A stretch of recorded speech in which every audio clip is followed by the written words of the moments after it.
ഇപ്പൊ തന്നെ എന്റെ വീട്ടിൽ നിന്ന് ഇറങ്ങി പൊക്കോണം എന്ന് പറഞ്ഞ് നരേൻ വിനീതിനോടും കാവേരിയോടും ബഹളം വെക്കാൻ പോവാണ് കേട്ടോ. അപ്പോഴാണ് നരേനെ സമാധാനിപ്പിക്കാൻ പോകുന്ന കാവേരിയോട് ഒരു ഞെട്ടിക്കുന്ന കാര്യം നരേൻ പറയാൻ പോകുന്നത്. അപ്പോൾ ഈ പുഴയും കടന്ന സീരിയലില് ഇനി എന്താണ് സംഭവിക്കാൻ പോകുന്നത് നോക്കാം. അങ്ങനെ നീളമോളുടെ ഓപ്പറേഷൻ ആയിട്ടുള്ള പണം വേണമല്ലോ, ആ പണം എങ്ങനെയെങ്കിലും സമ്പാദിച്ചുണ്ടാക്കാൻ വേണ്ടി നമ്മുടെ വിനീതേട്ടൻ ഒരു ഓർഡർ ഒക്കെ എടുത്തിട്ടുണ്ട് കേട്ടോ. സ്കൂളിലെ കുട്ടികളുടെ യൂണിഫോം തയ്ച്ചു കൊടുക്കാനുള്ള ഓർഡറാണ്. പള്ളിയിലച്ഛനാണ് ഇത് കൊടുത്തിരിക്കുന്നത്. അങ്ങനെ ഓർഡർ പെട്ടെന്ന് കംപ്ലീറ്റ് ചെയ്തിട്ട് ആ പണം വാങ്ങിക്കാനുള്ള ശ്രമങ്ങളിലാണ് വിനീതേട്ടൻ. അതിനിടയ്ക്ക് ഹോസ്പിറ്റലിലെ നിവിൻ അഡ്മിറ്റ് ആവുന്നത് നമ്മുടെ കാവേരി കണ്ടിട്ട് ഒരുപാട് വിഷമിക്കുന്നുണ്ട്. പക്ഷെ നിവിനെ കുറിച്ച് ആലോചിക്കാൻ കാവേരിക്ക് ഇപ്പൊ സമയമില്ല. ഇപ്പോ അതിനേക്കാൾ അർജന്റ് ആയിട്ടുള്ള മറ്റൊരു കാര്യം സംഭവിച്ചുകൊണ്ടിരിക്കുകയാണല്ലോ. അപ്പോൾ എന്താ ചെയ്യേണ്ടതെന്ന് അറിയാത്ത ഒരു വിഷമത്തില് കാവേരി വീട്ടിലേക്ക് വരുമ്പോൾ കാണുന്ന കാഴ്ച എന്താന്ന് വെച്ചാൽ, ഇവിടെ നമ്മുടെ വിനീതേട്ടൻ ഓർഡർ കംപ്ലീറ്റ് ചെയ്യാൻ വേണ്ടി യൂണിഫോം ഒക്കെ ഇങ്ങനെ സ്പീഡിൽ ഇങ്ങനെ തയ്ച്ചുകൊണ്ടിരിക്കുകയാണ് കേട്ടോ. അപ്പൊ ഈ മെഷീന്റെ കടകടാന്നുള്ള സൗണ്ട് നമ്മുടെ നരേനെ വല്ലാതെ ഡിസ്റ്റർബ് ചെയ്യുന്നുണ്ട്. അപ്പൊ ഈ നരേനാണെങ്കിൽ ആ സമയത്ത് വേറൊരു ടെൻഷനിലാണല്ലോ. മുത്തശ്ശിക്ക് നെഞ്ചുവേദനയായി, കല്യാണത്തിന് സമ്മതിപ്പിക്കാനുള്ള ആ ഒരു നിർബന്ധത്തിലാണ് എല്ലാവരും. അതിന്റെ ഇടയ്ക്ക് അവരൊരു പെൺകുട്ടിയെ കൂട്ടിക്കൊണ്ട് വരുന്നുണ്ട് കല്യാണാലോചനയുമായിട്ട്. ആ പെൺകുട്ടിയോട് നരേൻ തനിച്ച് സംസാരിക്കണം എന്നാവശ്യപ്പെട്ടിട്ട് ആ പെൺകുട്ടിയോട് ചോദിക്കുന്നുണ്ട്, ഒരു കോൺട്രാക്ട് മാരേജിന് തയ്യാറാണോ? അതായത് ശരിക്കും ഭാര്യയും ഭർത്താവുമായി ജീവിക്കാതെ എന്റെ മുത്തശ്ശന്റെയും മുത്തശ്ശിയുടെയും കണ്ണിൽ മാത്രം ഭാര്യയും ഭർത്താവുമായി അഭിനയിക്കുക, അങ്ങനെ ഒരു കല്യാണത്തിന് തയ്യാറാണോ എന്ന് ചോദിക്കുമ്പോൾ ആ പെൺകുട്ടി നരേന്റെ മുഖത്ത് നോക്കി നല്ല ചീത്ത വിളിച്ചിട്ട് അവിടെ നിന്ന് ഇറങ്ങി പോവുകയും ചെയ്യുന്നുണ്ട്. ആ ഒരു സംഭവങ്ങൾക്ക് ശേഷം ആകെ ദേഷ്യത്തില് കലിപ്പിൽ നിൽക്കുന്ന നരേന്റെ ചെവിയിലേക്കാണ് ഈ മെഷീന്റെ കടകടാന്നുള്ള സൗണ്ട് കേൾക്കുന്നത്. അങ്ങനെ അത് കേട്ട് ദേഷ്യം വന്ന നരേൻ നേരെ കാവേരിയുടെ വീട്ടിലേക്ക് പോകുന്നു. വിനീതിനെ അവിടെ നിന്ന് എണീപ്പിക്കുന്നു. ആ തയ്യൽ മെഷീനൊക്കെ ചവിട്ടി തെറിപ്പിച്ച് നശിപ്പിച്ച് കളയുന്നുണ്ട്. കൂടെ തന്നെ നരേൻ വിനീതിനോട് പറയാണ്, എനിക്ക് ഈ വക ശബ്ദങ്ങളൊന്നും എന്റെ വീട്ടിൽ കേൾക്കാൻ പാടില്ല, അങ്ങനെയുള്ളവര് എന്റെ വീട്ടിൽ താമസിക്കണ്ട, ഇപ്പൊ തന്നെ ഇറങ്ങണം, നാളെ രാവിലെ നിങ്ങളെ ആരെ ഇവിടെ കണ്ടുപോകരുത്, ഈ തയ്യൽ മെഷീൻ ഉൾപ്പെടെ വാരി പെറുക്കാനുള്ളതെല്ലാം പെറുക്കിക്കൊണ്ട് നാളെ തന്നെ, അല്ല ഇന്ന് തന്നെ സ്ഥലം വിട്ടോണം എന്നൊക്കെ പറഞ്ഞിട്ട് ദേഷ്യത്തിൽ പറഞ്ഞിട്ട് നരേൻ അവിടെ നിന്ന് ഇറങ്ങി പോവാണ്. ഈ ഒരു സംഭവം അവിടെ നടന്നുകൊണ്ടിരിക്കുമ്പോഴാണ് നമ്മുടെ കാവേരി അകത്തേക്ക് കയറി വരുന്നത് കേട്ടോ. അങ്ങനെ ഇതൊക്കെ കണ്ട് പേടിച്ചിട്ട് കാവേരി എന്ത് പറ്റി വിനീതേട്ടാ എന്ന് വിനീതേട്ടനോട് വന്ന് ചോദിക്കുകയാണ്. അപ്പൊ വിനീതേട്ടൻ ഈ ഉണ്ടായ കാര്യങ്ങളൊക്കെ പറയാണ് കേട്ടോ. പെട്ടെന്ന് ഓർഡർ കംപ്ലീറ്റ് ചെയ്ത് കൊടുത്താലേ പണം കിട്ടുള്ളൂ കാവേരി, ഇനിയിപ്പോ ഇയാൾ ഇങ്ങനെ പറഞ്ഞിട്ട് പോയ സ്ഥിതിക്ക് ഇനി എന്താ ചെയ്യാന്ന് എനിക്ക് അറിയില്ല എന്നൊക്കെ പറഞ്ഞ് വിനീതേട്ടൻ അവിടെ ഇരുന്ന് കരയാണ്. അങ്ങനെ കാവേരി പറയാണ്, വിനീതേട്ടൻ വിഷമിക്കണ്ട, ഇതൊക്കെ എടുത്ത് റെഡിയാക്കി വെച്ചിട്ട് വിനീതേട്ടൻ വീണ്ടും തയ്ച്ചോളൂ, അയാളോട് ഞാൻ പറഞ്ഞോളാം എന്ന് പറഞ്ഞ് കാവേരി നരേന്റെ പിന്നാലെ നരേന്റെ വീട്ടിലേക്ക് പോവാണ് കേട്ടോ. അങ്ങനെ അവിടെ ഒരു റൂമിനകത്ത് നിന്ന് നരേൻ ആകെ ദേഷ്യപ്പെട്ട് ആകെ കലിപ്പിൽ നിൽക്കുമ്പോൾ കാവേരി ഇങ്ങനെ, സാർ ഞാൻ അകത്തേക്ക് വന്നോട്ടെ എന്നൊക്കെ ചോദിക്കുകയാണ്. അപ്പൊ നരേൻ പറയാണ്, ഇന്നലെ എന്റെ മുത്തശ്ശിയോടും മുത്തശ്ശനോടും താൻ എന്തൊക്കെയാ ഇവിടെ വന്ന് ചോദിച്ചത്? എനിക്ക് എന്തെങ്കിലും കുഴപ്പമുണ്ടോന്നോ? എനിക്ക് എന്തെങ്കിലും മാനസിക പ്രശ്നം ഉണ്ടോന്നോ? എന്താ താൻ വിചാരിച്ചത്? എന്റെ ക്ഷമയ്ക്കൊക്കെ ഒരു പരിധിയുണ്ട്. നിങ്ങളുടെ വീട്ടിലെ ആ തയ്യൽക്കാരൻ ഉണ്ടല്ലോ, അവനോട് പറഞ്ഞത് തന്നെയാ നിന്നോടും എനിക്ക് പറയാനുള്ളൂ. എല്ലാവരും കൂടും കുടുക്കയൊക്കെ കെട്ടിപ്പെറുക്കിക്കൊണ്ട് ഇന്ന് തന്നെ ഇവിടുന്ന് സ്ഥലം കാലിയാക്കണം. ഇനി നിങ്ങൾക്ക് താമസിക്കാൻ വീടില്ല. ഇങ്ങനെ ശബ്ദം ഉണ്ടാക്കി താമസിക്കുന്നവര് എന്റെ വീട്ടിൽ താമസിക്കണ്ട. ഈ നരേന പറയുന്നത്, ഇല്ലെങ്കിൽ എന്താ സംഭവിക്കാന്ന് അറിയാലോ അല്ലേ എന്നൊക്കെ പറയുമ്പോൾ കാവേരി പെട്ടെന്ന് അവിടെ നിന്ന് ഇങ്ങനെ പൊട്ടിക്കരയാണ് കേട്ടോ. അത് കാണുമ്പോൾ നരേൻ ചെറുതായിട്ടൊന്ന് പേടിക്കുന്നുണ്ട്. എന്നിട്ട് ഇങ്ങനെ ചോദിക്കുക, താനിപ്പോ എന്തിനാ ഇവിടെ നിന്ന് കരയുന്നത്? കരഞ്ഞു കാണിച്ചാലൊന്നും ഞാൻ എന്റെ തീരുമാനം മാറ്റില്ല. പോണമെന്ന് പറഞ്ഞാൽ പോണം, ഇറങ്ങിക്കോണം ഇപ്പൊ തന്നെ എന്നൊക്കെ പറയുമ്പോൾ കാവേരി നരേനോട് പറയാണ് കേട്ടോ, സാർ ഒരല്പം കരുണ ഞങ്ങളോട് കാണിക്കണം. ഞങ്ങളുടെ അവസ്ഥ അങ്ങനെ ആയതുകൊണ്ടാണ്. എന്റെ അനിയത്തി ഹോസ്പിറ്റലിലാണ്, അവളുടെ ഓപ്പറേഷന് 10 ലക്ഷം രൂപ എനിക്ക് ആവശ്യമുണ്ട്. ആ രൂപ ഇപ്പൊ ഞങ്ങളുടെ കയ്യിൽ ഇല്ല.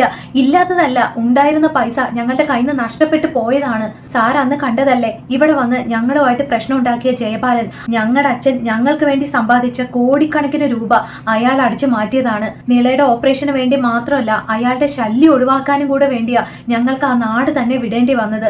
അവിടെ ഞങ്ങളുടെ വീടുണ്ട് സാർ, അത് ഉപേക്ഷിച്ചിട്ടാ ഞങ്ങൾ ഇങ്ങോട്ട് വന്നത്. അവിടെ നിന്ന് കേസ് നടത്തിയും ജയപാലനുമായിട്ട് വഴക്കിട്ടും ഒരുപാട് കഷ്ടപ്പെട്ട് ഞങ്ങൾ അയാളുടെ കയ്യിൽ നിന്ന് 50 ലക്ഷം രൂപ വാങ്ങിച്ചു സാർ. ആ 50 ലക്ഷം രൂപയുമായിട്ടാണ് ഞങ്ങൾ ഇങ്ങോട്ട് വന്നത്. ചെക്ക് മാറി വിനീതേട്ടന്റെ അക്കൗണ്ടിൽ പണം വരികയും ചെയ്തു. അതിനുശേഷം വിനീതേട്ടന്റെ ചെറിയൊരു കയ്യബദ്ധം കാരണം ആ 50 ലക്ഷം രൂപയും ഞങ്ങൾക്ക് നഷ്ടമായി സാർ. പക്ഷെ അതിപ്പോ എനിക്കും വിനീതേട്ടനും അല്ലാതെ വീട്ടിലുള്ള മറ്റാർക്കും അറിയില്ല. അവരെല്ലാരും പണം അടച്ച ഉടനെ ഓപ്പറേഷൻ നടക്കും എന്നുള്ള പ്രതീക്ഷയിൽ ഇരിക്കുക. എന്റെ അനിയത്തിയുടെ സ്ഥിതി വളരെ സീരിയസ് ആണ് സാർ. നാളേക്കുള്ളിൽ അവൾക്ക് ഓപ്പറേഷൻ ചെയ്തില്ലെങ്കിൽ അവളെ ഞങ്ങൾക്ക് നഷ്ടമാവോ എന്നുള്ള പേടിയുണ്ട്. എനിക്ക് എന്താ ചെയ്യേണ്ടതെന്ന് അറിയില്ല സാർ. അതിനിടയ്ക്ക് വീട്ടിൽ നിന്ന് ഇറങ്ങി പോകാനൊക്കെ നിങ്ങൾ പറഞ്ഞു കഴിഞ്ഞാൽ ഞങ്ങൾ എങ്ങോട്ട് പോകാനാണ് സാർ? ഇനി അഥവാ വേറെ എങ്ങോട്ടെങ്കിലും പോയാൽ തന്നെ ആ ജയപാലൻ അവിടെ വന്ന് പ്രശ്നം ഉണ്ടാക്കും. ഞങ്ങളെ അയാൾ ജീവിക്കാൻ സമ്മതിക്കില്ല. ഇവിടെയാണെങ്കിൽ സാർ ഉള്ളത് കൊണ്ട് അയാൾക്കൊരു പേടിയുണ്ട്. അതുകൊണ്ടാ ഇവിടെ ഞങ്ങൾ ധൈര്യത്തിൽ കഴിയുന്നത്. സത്യം പറഞ്ഞ സാർ ഇവിടെയുള്ള ധൈര്യത്തിലാ ഞങ്ങൾ ആ വീട്ടിൽ സമാധാനമായിട്ട് ജീവിക്കുന്നത് തന്നെ. ഇങ്ങനെ ഒരു അവസ്ഥയിൽ ഞങ്ങളോട് ഇറങ്ങി പോവാൻ പറയരുത് സാർ എന്നൊക്കെ പറഞ്ഞ് കാവേരി കൊണ്ട് ആവുന്നത് പോലെയൊക്കെ കെഞ്ചി പറഞ്ഞ് കാല് പിടിക്കുന്നുണ്ട് കേട്ടോ കാവേരി. അങ്ങനെ എല്ലാം കേട്ട ശേഷം നരേനെ ചെറുതായിട്ടൊന്ന് മനസ്സലിയാണ്. അങ്ങനെ നരേൻ കാവേരിയോട് ചോദിക്കുകയാണ്, നിങ്ങൾക്ക് എത്ര രൂപ ആവശ്യമുണ്ടെന്ന് പറഞ്ഞത് എന്ന് ചോദിക്കുമ്പോൾ 10 ലക്ഷം രൂപയാ സാർ എന്ന് പറയാണ്. ഇപ്പോ അനിയത്തി സീരിയസ് ആണ് അല്ലേ എന്ന് ചോദിക്കുമ്പോൾ അതെ സാർ, അതാ ഞങ്ങളുടെ അവസ്ഥ എന്നൊക്കെ കാവേരി പറയാണ്. അപ്പൊ നരേൻ പറയാണ്, നിന്റെ പേരെന്തായിരുന്നു എന്ന് ചോദിക്കുമ്പോൾ കാവേരി എന്ന് പറയുമ്പോൾ കാവേരി, ആ 10 ലക്ഷം രൂപ ഉണ്ടാക്കാനുള്ള ഒരു നല്ല വഴി ഞാൻ കാവേരിക്ക് പറഞ്ഞു തരാം എന്ന് പറയുമ്പോൾ എന്താ സാർ എന്ന് പറഞ്ഞ് ഇങ്ങനെ നോക്കുകയാണ് കാവേരി. അപ്പൊ നരേൻ പറയാണ്, ഞാൻ പറഞ്ഞതുപോലെ ചെയ്തു കഴിഞ്ഞാൽ കാവേരിക്ക് ആവശ്യമുള്ള പണം കിട്ടും, മാത്രമല്ല വീട്ടിൽ നിന്ന് ഇറങ്ങി പോകുമൊന്നും വേണ്ട, പക്ഷേ ഞാൻ പറഞ്ഞതുപോലെ ചെയ്യണം എന്ന് പറയുമ്പോൾ എന്താ സാർ ഞാൻ ചെയ്യേണ്ടത്, അത് എന്ത് വഴിയാ, അതെന്താണെങ്കിലും ഞാൻ തയ്യാറാണ് സാർ. ഇനിയിപ്പോ ആരെങ്കിലും എന്റെ ജീവൻ എടുക്കും എന്നിട്ട് 10 ലക്ഷം രൂപ എന്റെ വീട്ടുകാർക്ക് കൊടുക്കുമെന്ന് പറഞ്ഞാൽ പോലും ഞാൻ മരിക്കാൻ തയ്യാറാണ് സാർ, സന്തോഷത്തോടു കൂടി ഞാൻ മരിക്കും. ആ ഒരു അവസ്ഥയിലാണ് ഞാനിപ്പോ നിൽക്കുന്നത്, സാറ് പറ അതെന്ത് വഴിയാ എന്നൊക്കെ ഇങ്ങനെ കാവേരി ചോദിക്കുമ്പോൾ ഈ നരേൻ പറയാണ്, വേറെ ഒന്നുമില്ല, ഈ മരിക്കുന്നത്ര കഷ്ടമുള്ള കാര്യമൊന്നുമില്ല, എന്നെ കല്യാണം കഴിക്കണം അത്രേ ഉള്ളൂ എന്ന് പറയുമ്പോൾ ഏന്നും പറഞ്ഞ് ഇങ്ങനെ അന്തം വിട്ട് നോക്കുകയാണ് കേട്ടോ കാവേരി. അപ്പൊ നരേൻ ചോദിക്കാണ്, എന്താ മരിക്കുന്നതിനേക്കാൾ കഷ്ടമുള്ള കാര്യമാണ് കല്യാണം കഴിക്കുക അല്ലെ, അത് നിനക്ക് അറിയാം അല്ലേ? ആ ഒരു കാര്യം ചെയ്യാൻ നിർബന്ധിക്കുകയാണ് എന്റെ വീട്ടുകാരെ എന്നോട്. എന്റെ മുത്തശ്ശിയും മുത്തശ്ശനോ എനിക്ക് വലുത്, അവരുടെ ആരോഗ്യത്തിന് വേണ്ടിയിട്ടും മനസമാധാനത്തിന് വേണ്ടിയിട്ടും എനിക്കൊരു പെൺകുട്ടിയെ വിവാഹം കഴിക്കണം, പക്ഷെ ഒരൊറ്റ വർഷത്തേക്ക് മാത്രം. അങ്ങനെ ഒരു എഗ്രിമെന്റ് ഇട്ട് വിവാഹം കഴിക്കാൻ താൻ തയ്യാറാണോ എന്ന് ചോദിക്കുമ്പോൾ കാവേരി ഇങ്ങനെ അന്തം വിട്ട് നിൽക്കുകയാണ് കേട്ടോ. എന്താ കാര്യമൊന്നും മനസ്സിലാവുന്നില്ല. ആണെങ്കിൽ പറ, ഇപ്പൊ തന്നെ ഞാൻ 10 ലക്ഷം രൂപ തരാം, മാത്രമല്ല കാവേരി എന്ത് ചോദിച്ചാലും ഞാൻ തരാം എന്നൊക്കെ നരേൻ പറയുമ്പോൾ കാവേരി പെട്ടെന്ന് അവിടെ നിന്ന് ഓടിപ്പോവാണ് കേട്ടോ. അപ്പൊ നരേൻ ഒന്നിങ്ങനെ ചിരിക്കുകയാണ്, കല്യാണം എന്ന് പറഞ്ഞപ്പോൾ പേടിച്ചു എന്ന് പറഞ്ഞിട്ട് ഇങ്ങനെ ചിരിക്കുകയാണ് കേട്ടോ. അങ്ങനെ കാവേരി നേരെ ഹോസ്പിറ്റലിലേക്ക് പോവാണ് കേട്ടോ. അവിടെയാണെങ്കിൽ നിവിൻ അഡ്മിറ്റായി കിടക്കുന്നുണ്ടല്ലോ, അത് അറിയാതെ കാവേരിയുടെ കണ്ണിൽ പെടുകയാണ്. അപ്പോൾ ആ സമയത്ത് രാഗിണി വന്നിട്ട് കാവേരിയോട് പ്രശ്നം ഉണ്ടാക്കുന്നുണ്ട്. നീ എന്തിനാടി എന്റെ ഭർത്താവിനെ നോക്കുന്നത്, അവനെ ഒളിഞ്ഞു നോക്കാനാണോ നീ ഇവിടെ വന്നത്, നീ എന്തിനാ അവന്റെ പിന്നാലെ നടക്കുന്നത്, ഇനിയെങ്കിലും ഞങ്ങളൊന്ന് സമാധാനത്തോടു കൂടി ജീവിച്ചോട്ടെ, നീ ഇങ്ങനെ പിന്നാലെ നടന്ന് ശല്യം ചെയ്യല്ലേ എന്നൊക്കെ പറഞ്ഞ് കാവേരി അടിക്കാനൊക്കെ വരുന്നുണ്ട്. കാവേരി തടയുന്നുണ്ട്. ആകെ കൈവിട്ട അവസ്ഥയിൽ നിൽക്കുക ഞാൻ, ഈ സമയത്ത് എന്നോട് പ്രശ്നത്തിന് വന്നാലുണ്ടല്ലോ എന്നൊക്കെ കാവേരി നല്ല സ്ട്രോങ് ആയിട്ട് രാഗിണിയോട് പറയാണ് കേട്ടോ. അതിനിടയ്ക്ക് ഈ ഹോസ്പിറ്റലിലേക്ക് ജയബാലൻ വരുന്നുണ്ട്. നീ എന്തിനാ ഇവന് കാവലിരിക്കുന്നത് എന്നൊക്കെ രാഗിണിയോട് ചോദിക്കുന്നുണ്ട്. ഞാനും കൂടെ ഇവിടെ കാവലിരുന്നില്ലെങ്കിൽ അച്ഛനാണ് വണ്ടി ഇടിച്ചതെന്ന് നിവിനെ നന്നായിട്ട് അറിയാം, അച്ഛനെ അവൻ പിടിച്ച് അകത്തിടും, അതോടുവാക്കാനാ ഞാനിവിടെ കാവലിരിക്കുന്നത് എന്നൊക്കെ പറയുമ്പോൾ അത് മാത്രമാണോ എടി, നിനക്ക് നാണോ ഇല്ലേടി, അവൻ നിന്നെ വേണ്ടാന്ന് പറഞ്ഞതല്ലേ, എന്നിട്ടും അവന്റെ പിന്നാലെ ഇങ്ങനെ കടിച്ചു തൂങ്ങി നടക്കാൻ നീ എന്റെ മോള് തന്നെ ആണോടി എന്നൊക്കെ ചോദിക്കുന്നുണ്ട് ജയബാലൻ.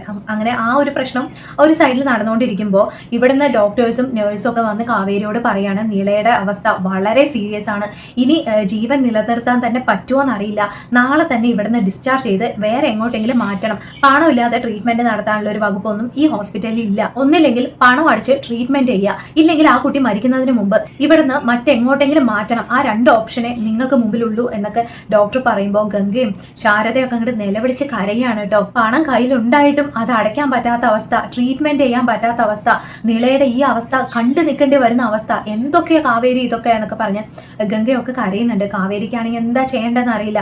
അങ്ങനെ ആ വിഷമത്തിൽ കരഞ്ഞുകൊണ്ട് വീട്ടിലേക്ക് പോവാണ് കാവേരി. അപ്പൊ തന്നെ നരേനോട് പോയിട്ട് ഈ എഗ്രിമെന്റിനൊക്കെ ഓക്കെ പറയാനും പോകുന്നുണ്ട്.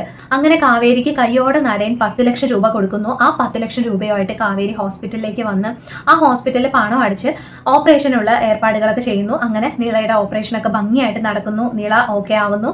അങ്ങനെ അതൊക്കെ കഴിഞ്ഞതിന് ശേഷമാണ് ഈ നരേന്റെയും കാവേരിയുടെയും കല്യാണ ട്രാക്ക് വരാൻ പോകുന്നത്. അപ്പൊ എല്ലാം നമുക്ക് കാത്തിരുന്ന് കാണാം. Thank you, by.